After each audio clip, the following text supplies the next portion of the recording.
नमस्कार दोस्तों, सरकार का बड़ा नियम। अब हर यूपीआई ट्रांजैक्शन पर आपको शुल्क देना पड़ेगा। सरकार और आरबीआई दोनों का मकसद है कि डिजिटल पेमेंट को बढ़ावा दिया जाए और देश भर में इसकी पहुंच और आसान बनाई जाए। यह बयान ऐसे समय आया जब यूपीआई लगातार नए रिकॉर्ड बना रहा है और भारत दुनिया का सबसे बड़ा रियल एस्टेट पेमेंट मार्केट बन चुका है।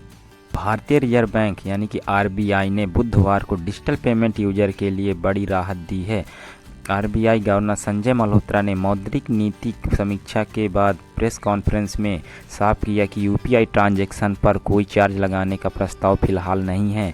उन्होंने कहा कि मौजूदा नीति के तहत यूपीआई पूरी तरह मुक्त रहेगा। सरकार और आरबीआई दोनों का मकसद है कि डिजिटल पेमेंट को बढ़ावा दिया जाए और देश भर में इसकी पहुंच और आसान बनाई जाए। यह बयान ऐसे समय आया जब यूपीआई लगातार नए रिकॉर्ड बना रहा है और भारत दुनिया का सबसे बड़ा रियल टाइम पेमेंट मार्केट बन चुका है। भी कहा, भारतीय रिजर्व बैंक के गवर्नर संजय मल्होत्रा ने बुधवार को कहा कि यूपीआई लेन देन पर शुल्क लगाने का कोई प्रस्ताव नहीं है। यूपीआई लेन देन पर शुल्क लगाने का प्रस्ताव होने से सवाल पर मल्होत्रा ने कहा कि ऐसा कोई प्रस्ताव नहीं है। यूपीआई लेन देन में काफ़ी वृद्धि हो गई है। उन्होंने मौद्रिक नीति की घोषणा के बाद संवाददाता सम्मेलन में कहा कि यूपीआई पर शुल्क लगेगा। हमारे समक्ष ऐसा कोई प्रस्ताव नहीं है। ऐलान ऐसे वक्त हुआ जब यूपीआई लगातार रिकॉर्ड स्तर छू रहा है और भारत दुनिया का सबसे बड़ा रियल टाइम पेमेंट मार्केट बन चुका है। हालांकि इस बीच यूपीआई के जीरो कॉस्ट मॉडल की स्थिरता को लेकर बाजार में अटकलें भी तेज़ी से हो गई थी। यूपीआई सब्सिडी में 78% की बड़ी कटौती।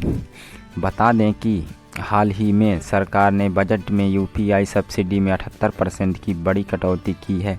वित्त वर्ष 2026 के लिए सब्सिडी घटकर केवल 437 करोड़ कर दी गई है, जबकि यह FY25 में 2000 करोड़ और FY24 3631 करोड़ की थी।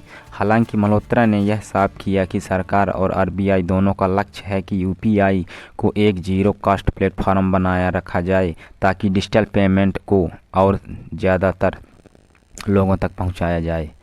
तो ये वीडियो यहीं थी दोस्तों। अब मिलते हैं नेक्स्ट वीडियो में। ऐसे ही सरकारी अपडेट जानने के लिए हमारे चैनल को लाइक एंड सब्सक्राइब ज़रूर करें।